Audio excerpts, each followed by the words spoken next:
Poop Scoop Millionaire. So people are making millions of dollars picking up poop? Yes, it is a real thing. How did you build such a big community around scooping poop? It's pretty much every day we're just seeing like new wins. Oh, got my first client, got my 10th client, got my 100th client. So it's pretty cool to see, actually. What are the horror stories that you might expect?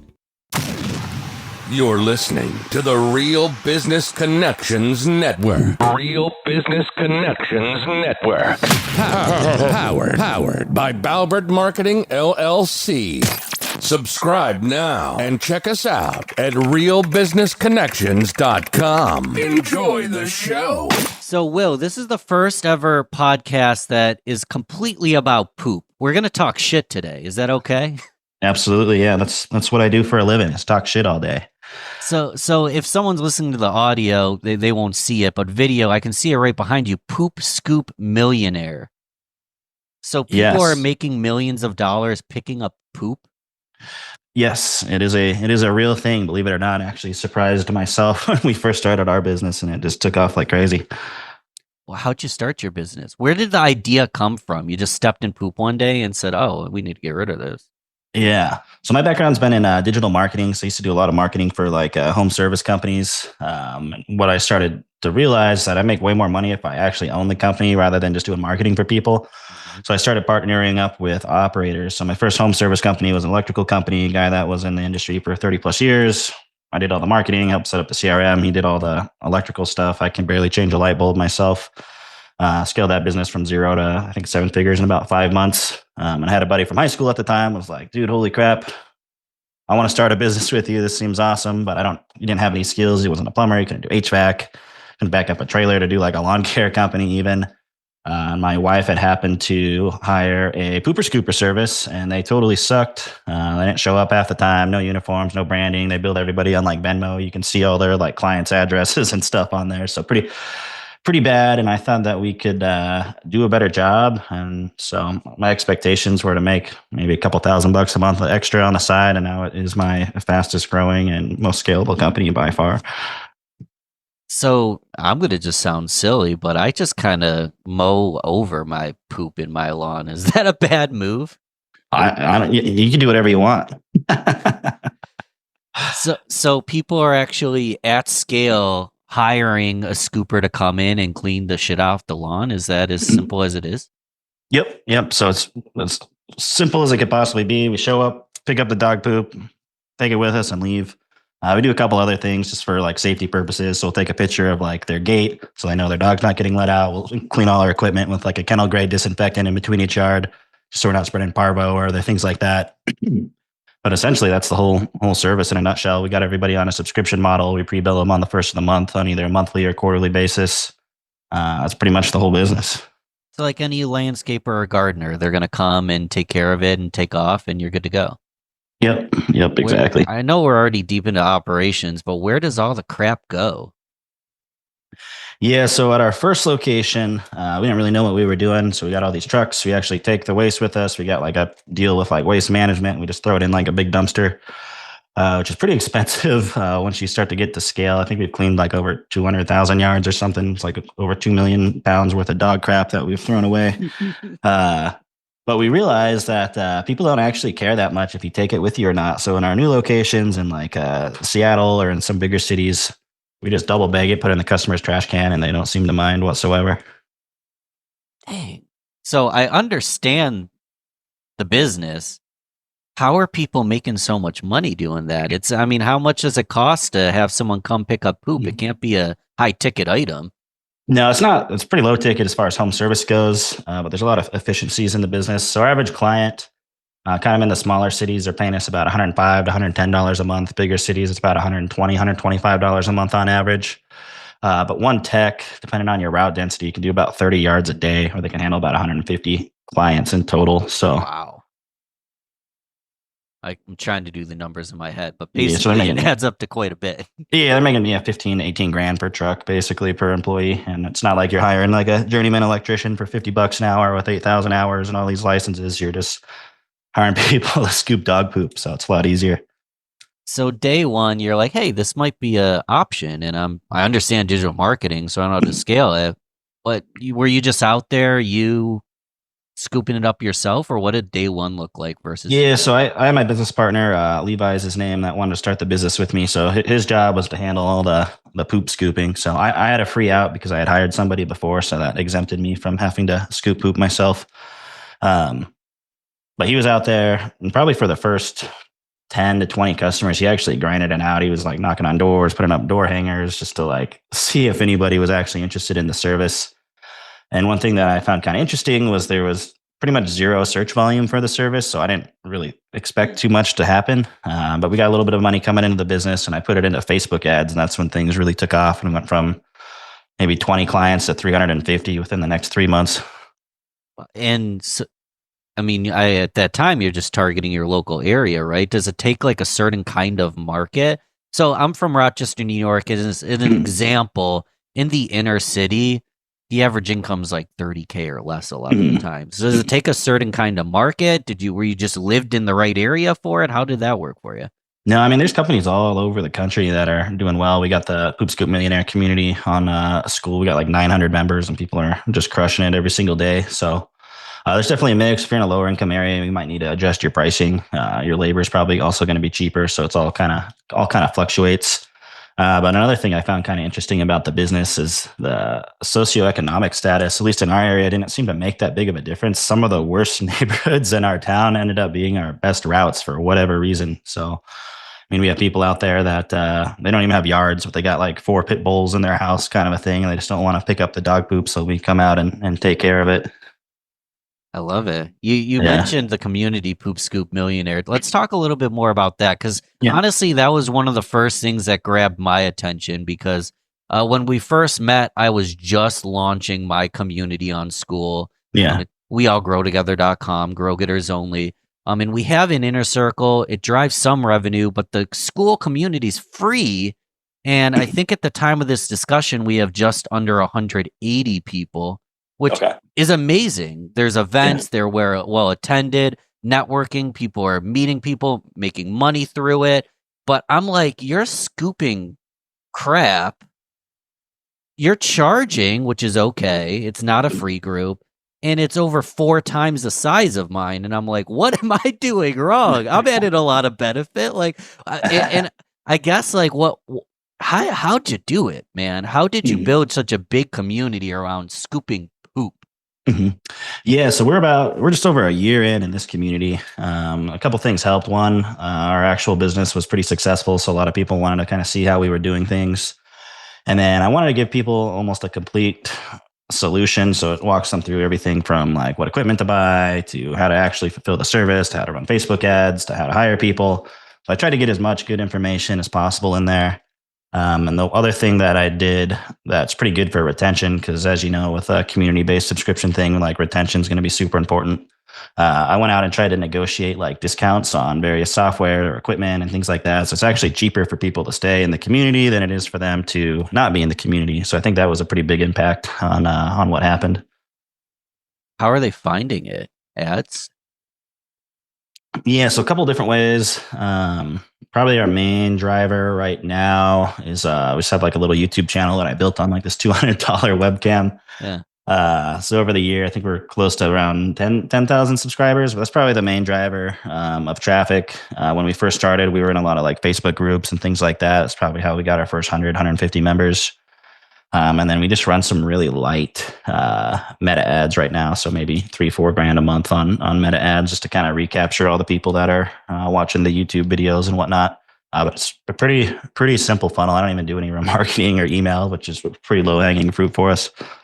And is it business content? Or are you teaching people how to efficiently scoop their own yards, or are people coming to start a business? Yeah, it's teaching people how to start the pooper scooper business themselves. So it's a pretty appealing industry for a lot of people also, because if you're just a solo operator, you can make 6 figures by yourself without any employees if you're willing to scoop dog shit yourself, kind of a thing. So it's a good opportunity for people to get in there if they hate their job. You only need 40, 50 clients to replace that $4 or $5 a month kind of a thing. And that's just a part-time schedule. So pretty appealing to people if you're willing to get your hands dirty. You have competition? It seems so darn niche that I just didn't know about it. Yeah. And do you think, is there competition that you're stealing market share from? Or are you doing something that's actually pretty uncommon? I don't subscribe to any poop scooping YouTube channels currently. Yeah. As far as actual scooping companies, there's a handful of companies that have been around for a long time, 20, 30 plus years.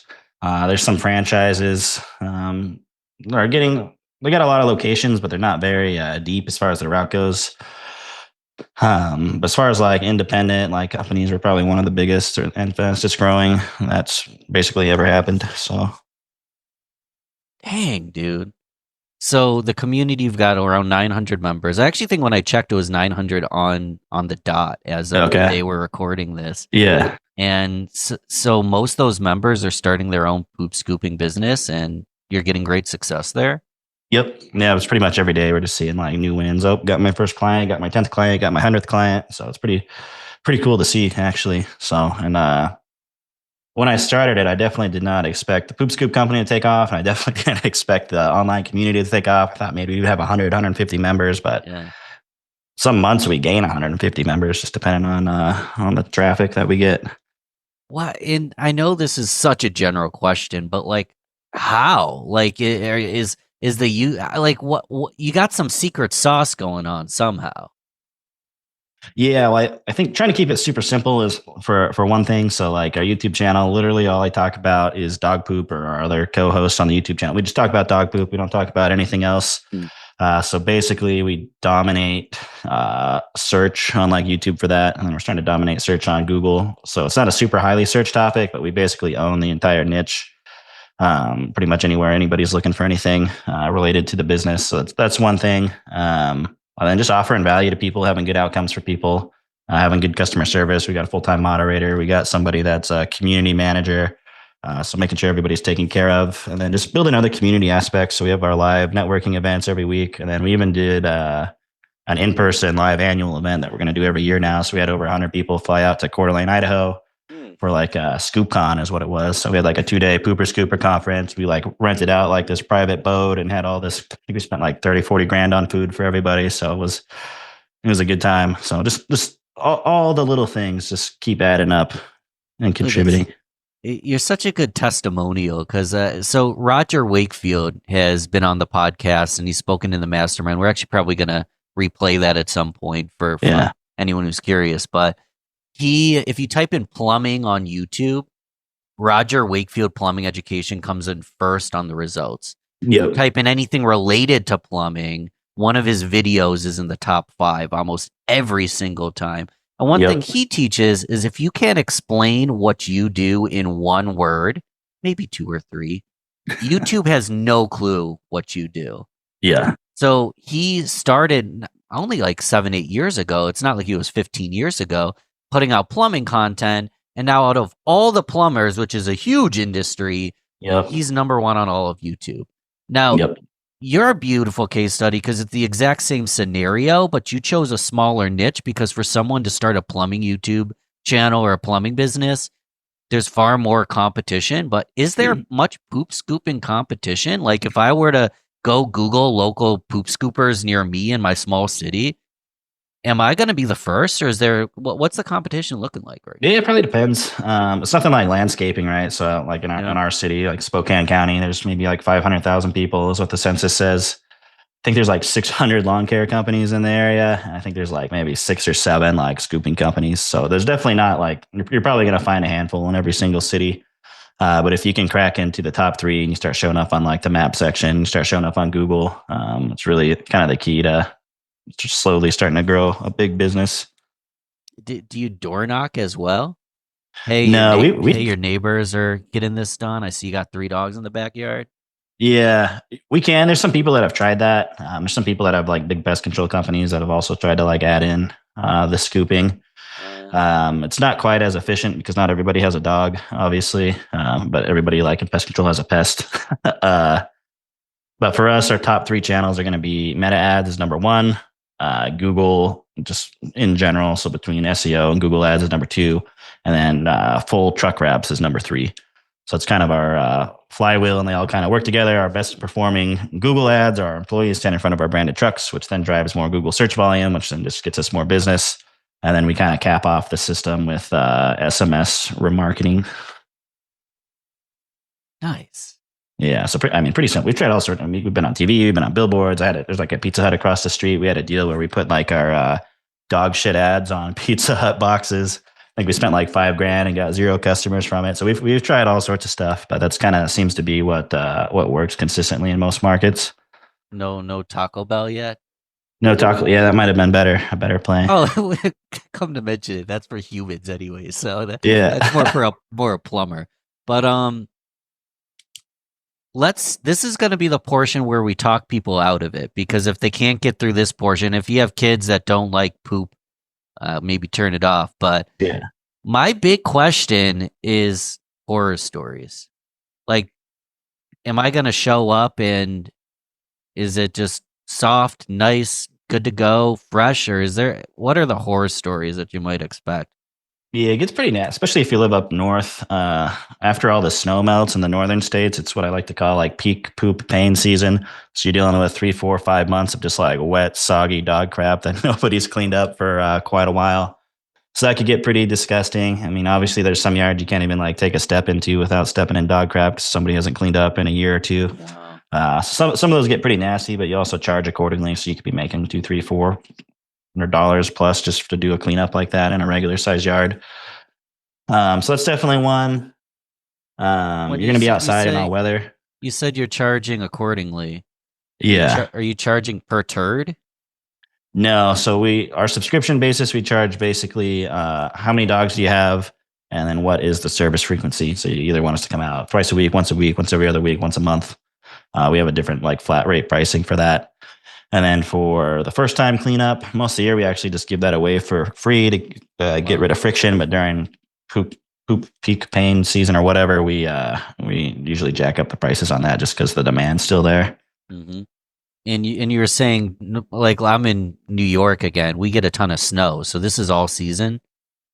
Yeah, it's all season. So we come out even if there's snow. So basically, what we tell the customers is most of the waste stays on the top of the snow. We'll come out, we'll scoop what's on top, and if you stay on route, it's actually cheaper than getting a big spring cleanup. And there's also not going to be a waiting list. So we just, as soon as the snow melts, we get whatever's underneath it, kind of a thing. So we keep people on the route all year round.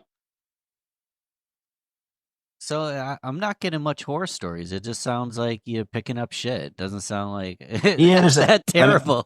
Yeah, it's not. I mean, it's not horrible. You just throw in your headphones and go out and do your thing. Obviously, you're going to be outside in all weather. So if it's really hot, you're still out scooping. If it's raining, you're still out scooping.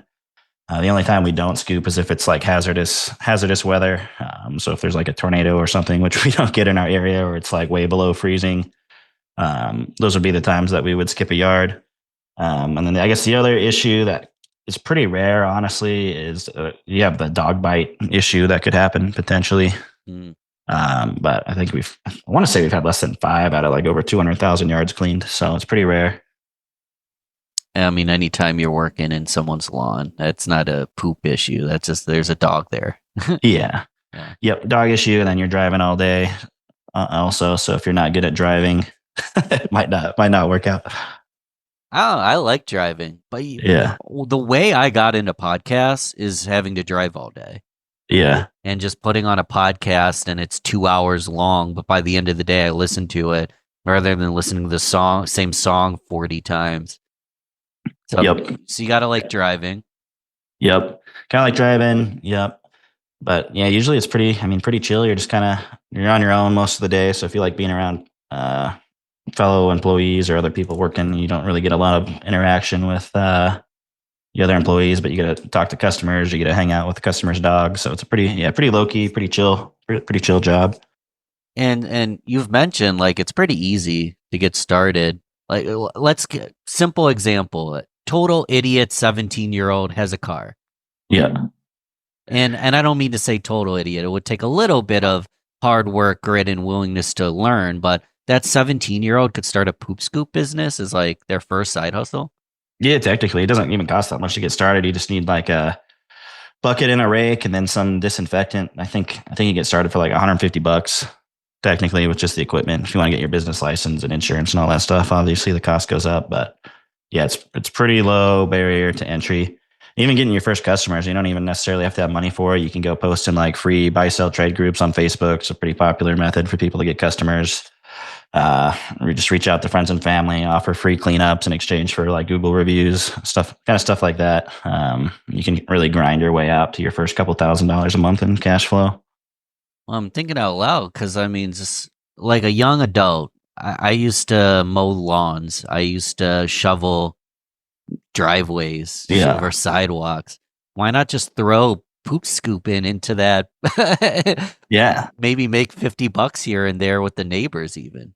Yep. No, exactly. Exactly. So people don't like doing it. So, and it's starting to pick up more and more steam just as the people find out about the industry. I had no idea this thing existed a couple of years ago. That's usually what most people I talk to tell me. So there's definitely going to be a lot of room for growth. Yeah. I just can't imagine. I scoop my own poop, man. Yeah. Some people do. Yeah. Some people do. I also don't live on like a $10 million, beach house property. Yeah. So it's a little I mean, different. it's not that people hire people to clean their house, to mow their yards. People can go to restaurants and have people cook their food. I mean, it's no different than any of those other services that are provided. It's something that people don't want to do, and they happily spend their money to not have to do it. And are you guys just scooping poop though, or why not just bring those other service offerings into the equation? We definitely could. I wanted to keep the business as simple as possible. So we got multiple locations, we got different managers, we got customer service reps, we got a lot of different moving pieces. And the more services you add, the more complicated the business gets, and the more training we have to do, more standard operating procedures we have to write. It's just a lot easier for me to just click a couple buttons and get more Poop Scoop customers. So I think we peaked. We were just under, I think, 2,500 recurring customers. Nice. And with your community, that's probably 50x, probably more than that. There's poop scoopers all across the states now, it sounds like. Oh yeah. There's a guy in New York on Long Island. He's got over 1,000 clients. Okay. Scooby Doo. Scooby Doo. Yeah. What's your favorite name? So your company Swoop Scoop. There's the Poop Scoop Millionaires, the community. Yeah. And that's the YouTube channel as well. YouTube channel. I think it's just all our free stuff is under Scoop Start. So Scoop Start. yeah, so we got the Scoop Start blog, Scoop Start channel, Scoop Start. Scoop Start, and that we'll put that in the notes so people don't have to get confused looking for it. But yeah, what's your favorite business name of any member of your community that you've seen? there's one good one. It's called Pudini is a pretty good one. Okay. Yeah, Scooby Doo. There's Dookies. There's a bunch of them out there. So there's a lot of people getting in the industry. So if you want to get a good name, you gotta probably act fast. If you want to get that exact match domain and get the trademark and all that stuff pushed through. So just kind of that's probably been one of the most challenging part of the business was getting trademarks pushed through because everybody thinks they own the name Poop or Scoop or Oop or Troop or Boop or like whatever. Yeah. So we had to file like 5 different trademark names, and Swoop Scoop was the only one that got approved. Can I just add my location to the start of the name? Does that work? Rochester Poop Removal. Not if somebody has a national trademark and they want to go into your market, then they can okay, make you change it. So, yeah. Technically you could do whatever you want. You'll probably you'll maybe be okay. But if somebody's like trying to expand aggressively and they have a national federal trademark on it, then you can run into issues potentially. How, for anyone who made it to the end, is not disgusted by poop, likes making money, wants a cheap opportunity to get started, seems like you got a ton of resources. What would you recommend they do? Yes, if you want to just learn more about the industry in general, you can go to our free YouTube channel. So I break down a ton of information there. That's just the Scoop Start channel on YouTube. There's me, Erica, and Justin. We're all been pooper scoopers for 5+ years in there. Justin's got a 7-figure scooping business. We got a multi-7-figure scooping business. Erica's been doing it for a while. So we walk through a lot of the basics. But if you really want to learn step by step and not have to like jump from this video to that video, maybe out of order, definitely join the Poop Scoop Millionaire. So we got like 9 courses that walk you through everything from how to start, what equipment to buy, how to set your pricing, how to do Facebook ads, Google ads, how to hire people, how to train people. All that's right there within the community. We also got a couple live events that we do every week. We got the forum of over 900 people that just like answer questions to each other. And then, of course, we got our annual event if you're feeling like flying out somewhere. Dang. So what's the annual event? It's a scoopathon. Scoopathon. Yeah, it's called ScoopCon. So we put on our first one this year. So we had over 100 people fly out, and we did like a 2-day event in Coeur d'Alene, Idaho, like right on the lake here. It was cool. We had a ton of different speakers come in, different scoopers. We had different like professionals come in, and just really talk about the industry. We ate a lot of food also. I think we spent like 30, 40 grand on food. So that was a lot of food for 100 people. So we need more people to show up next year. But yeah, it's a good time for all the scoopers to come together. There isn't really anything quite like that in existence. So I can't believe I'm discovering this for the first time. yeah. Like all these random stuff online, ASMR, mukbang. You ask some random Joe what ASMR is, they don't know. Mukbang, just watching people eat. But like Yeah. there is a niche for everything. But this isn't just like some fun creative. This is literally a business model that almost no one's doing. Yeah. Oh yeah. Never even heard of it, which is kind of crazy to me. Well, it's one of those things too. Like if you're thinking about starting a business and you're going through idea after idea, like if you're not willing to start a pooper scooper business because of how low the barrier to entry is, you're probably not going to ever start a business kind of a thing if you're on the fence about it. So, I mean, I literally don't know how to make an easier business other than like a super niche online business, but which has its challenges, obviously. As a final question, is there any like poop questions that you get all the time that I wouldn't know to ask because it was new to me? Um, Probably the biggest ones that come up is people need to know how to get customers, obviously. So yeah, Facebook, Google, free trial method, those types of things. People ask what CRM to use is another big one. So we use one that's called Sweep and Go, which is just industry specific. So it does all your billing, it does all your routing, and has a customer onboarding thing. So you could just put it on your website. People can just sign up for the service.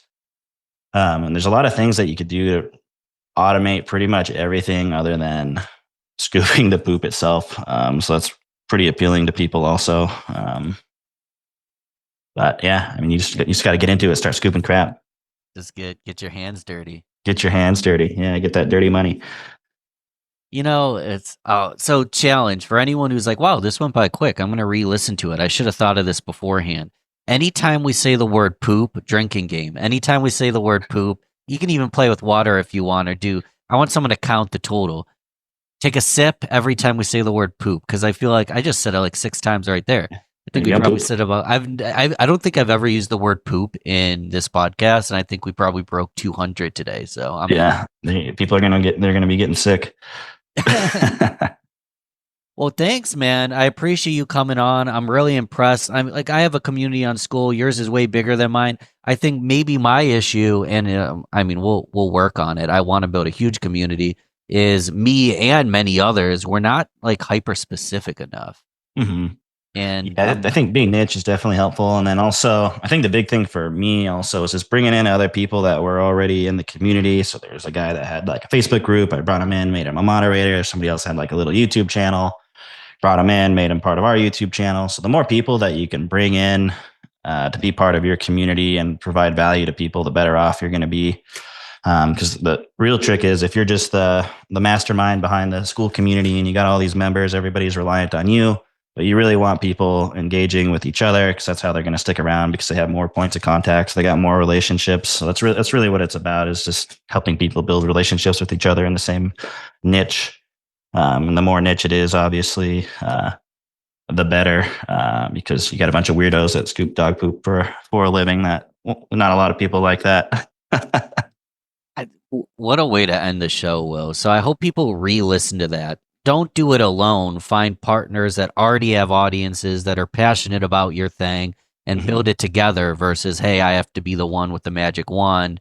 There's other people with audiences and the same community that you can just blend together and work together with. Yeah. And it doesn't even have to necessarily be people that are like exactly in your community or in your niche. So like we bring in other people that maybe they're a CPA, maybe they're like a marketing expert. So we'll bring those people in to do live trainings and just add value and just get more exposure to the community. So it's something that we do frequently also.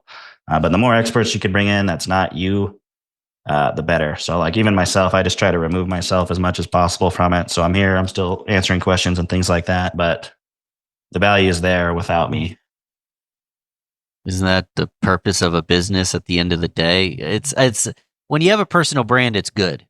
I love personal brands, but your personal brand is the business. And it sounds like you've built something that doesn't require will, which is huge. I mean, you going to sell it or are you just going to grow it to the moon?